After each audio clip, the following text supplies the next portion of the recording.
Don't be rude. You are fake news. And we had the most beautiful piece of chocolate cake that you've ever seen. Does that make sense? They will be met with fire and fury. Does that make sense? This egregious display of hatred, bigotry, and violence on many sides.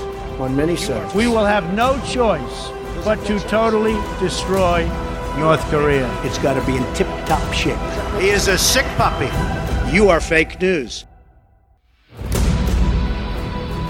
Salut et bienvenue dans Trump 2020, le podcast Slate Ifrit TTSO qui décortique la campagne présidentielle américaine avec Laurence Nardon, patronne du programme américain à l'Ifrit. Bonjour Laurence. Bonjour Romain. Bon Laurence, je ne vais rien vous apprendre en évoquant le comportement erratique, imprévisible, agressif de Trump. Vous nous mentionnez régulièrement les tweets délirants qu'il envoie à toute heure du jour et de la nuit. Alors au-delà de ces tweets, ses prises de parole deviennent de plus en plus incontrôlées, que ce soit par écrit avec sa lettre complètement dingue au président Erdogan, dans laquelle il exhorte, je cite, à ne pas jouer au con, ou son discours de dimanche dernier pour annoncer la mort de al-Baghdadi. Abu Bakr al-Baghdadi is dead.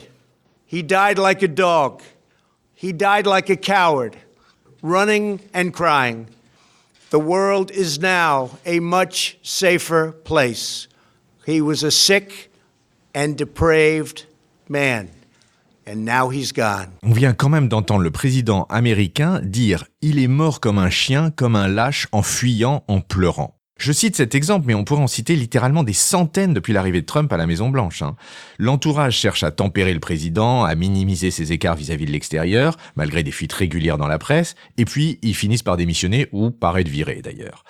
Alors combien de temps ce cirque peut durer ? Trump sera peut-être parti dans 1 an, mais avec les élections de novembre 2020, il sera aussi peut-être réélu pour 4 ans de plus. Ma question, Laurence, jusqu'où peut-on aller avec ce président ? Ce qui est très frappant, je trouve, c'est que Trump, comme vous le dites, multiplie les sorties de route et les propos délirants, et que à chaque fois, on parle de ligne rouge qui est franchie, mais que rien ne se passe, Trump reste en place. La première fois que cette expression de ligne rouge a été franchie à propos du comportement de Trump, c'était lorsqu'il s'était moqué d'un journaliste handicapé. Je ne sais pas si vous vous souvenez, la vidéo tourne sur Internet. C'était en novembre 2015. Et déjà à l'époque, on avait dit la ligne rouge, il ne peut pas rester, il est fou. Et puis, sa candidature s'était poursuivie jusqu'à son élection. Au final, je pense que Trump est maintenu par le système. On peut parler de l'administration qui est derrière lui, même du système de protocole de la Maison-Blanche qui le protège, et puis les élus républicains, évidemment, qui lui restent fidèles. Il y a quand même peut-être un effet d'accumulation de ces incartades, et peut-être que avec l'impeachment qui se profile, le verre va finir par déborder. En attendant de voir ce que donne l'impeachment, Laurence, est-ce que vous pouvez nous dire si Trump est véritablement exceptionnel ou s'il y a des précédents historiques de présidents délirants ? Il y en a. On peut parler de Nixon, qui était devenu très alcoolique et très dépressif sur la fin de sa présidence. À l'époque, les grands responsables militaires s'étaient même mis d'accord pour se consulter avant d'agir au cas où un ordre nucléaire leur parviendrait du président. Reagan, pour sa part, souffrait de la maladie d'Alzheimer pendant son second mandat.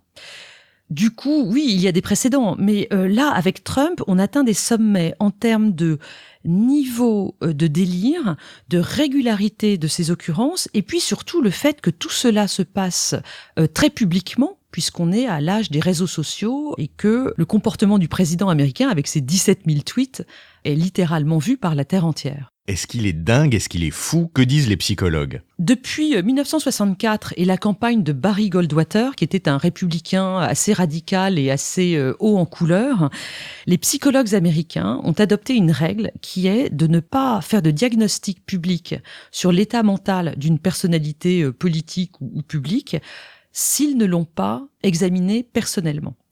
Le risque de dérive politique serait trop grand. C'est d'ailleurs la règle adoptée par l'Association américaine de psychiatrie et qui interdit ces diagnostics sauvages. Mais attention, l'Association américaine de psychanalyse n'est pas d'accord. Elle pense que les professionnels de santé ont un devoir de prévenir la population, c'est ce qu'ils appellent le duty to warn. Et d'ailleurs, en 2017, 27 d'entre eux ont publié un livre qui s'appelle The Dangerous Case of Donald Trump et dans lequel ils disent que ce président ne peut plus rester en place.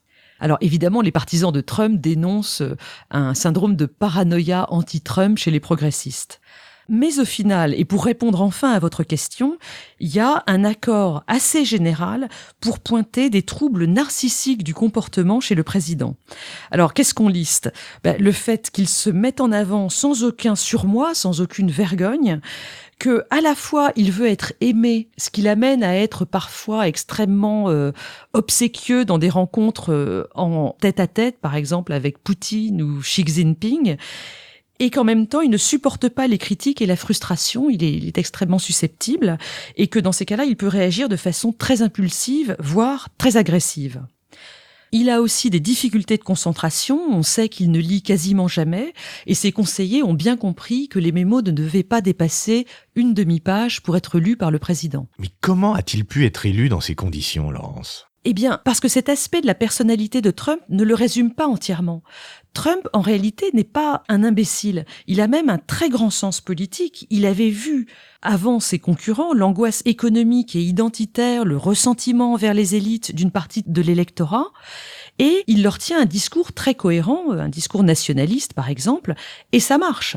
Au passage, je voudrais souligner que ce jugement sur Trump, fou ou pas fou, est l'une des lignes de fracture au sein du Parti démocrate aujourd'hui, puisque les démocrates modérés continuent à dire que ce président est illégitime et unfit for office, qu'il n'est pas en mesure de gouverner, alors que les démocrates radicaux, eux, partagent une partie du constat de Trump, notamment sur les aspects économiques. De plus, ça je vous l'ai déjà dit plusieurs fois, Trump est un génie de la communication. Tous les surnoms incroyables qu'il trouve pour ses adversaires fonctionnent extrêmement bien.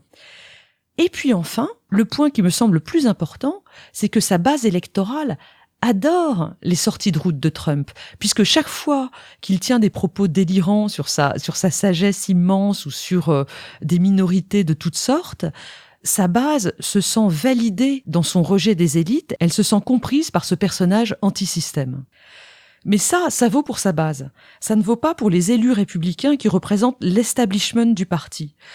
Par exemple, le chef de la majorité républicaine au Sénat, Mitch McConnell, on voit bien qu'il ronge son frein et on verra bien si dans les mois qui viennent, ils vont finir par lâcher Trump. Comment est-ce que le Parti républicain pourrait lâcher le président ? Aujourd'hui, il y a 2 manières pour les républicains de trahir le président. La première, on en parle dans les journaux tous les jours, c'est cette fameuse procédure d'impeachment. Alors là, il faut se reporter au feuilleton dans les journaux.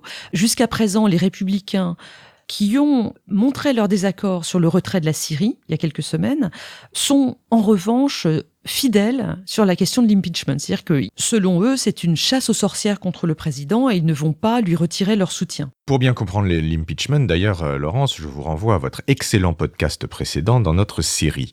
Mais vous parliez de 2 manières de virer Trump pour les républicains. Alors, si ça tient sur l'impeachment, quelle est la seconde manière ? Alors, cette seconde manière, elle est en lien avec notre sujet d'aujourd'hui, puisqu'elle est liée à la folie potentielle du président Trump.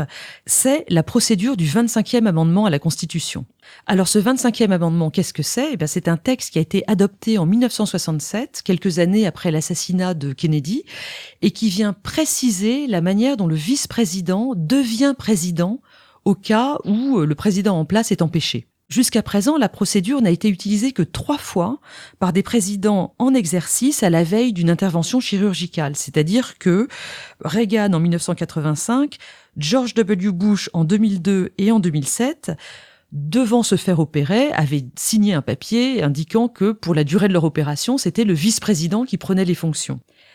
Mais cette procédure, elle prévoit aussi que le président puisse être déclaré incapable d'exercer les pouvoirs et de remplir les devoirs de sa charge par le vice-président et une majorité de membres du cabinet ou par une autre autorité désignée par le Congrès.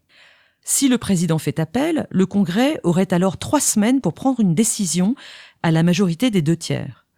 Donc, comme vous voyez, cette procédure, elle est un peu compliquée, un peu floue.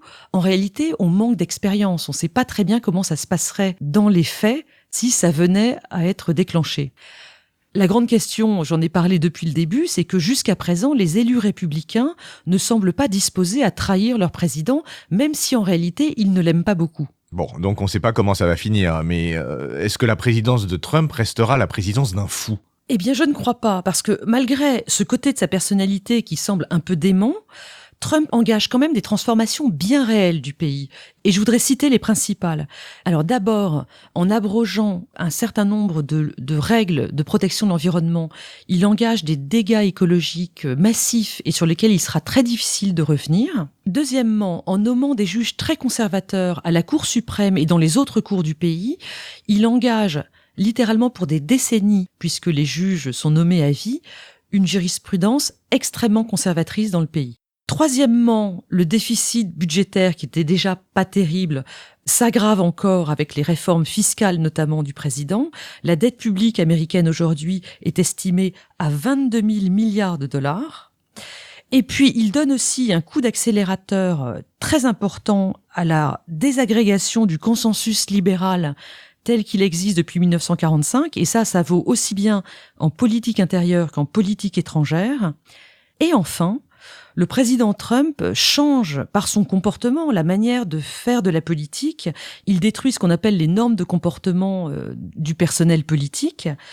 Et la grande question, c'est de savoir si les responsables politiques dans l'avenir réussiront à remettre en place une manière décente de faire de la politique. Ou si tout le monde passe au format populiste. Eh bien écoutez, merci Laurence et on se retrouve la semaine prochaine. Au revoir Romain. Retrouvez Trump 2020 chaque semaine sur Slate, TTSO, Lifree et sur vos plateformes de podcast préférées.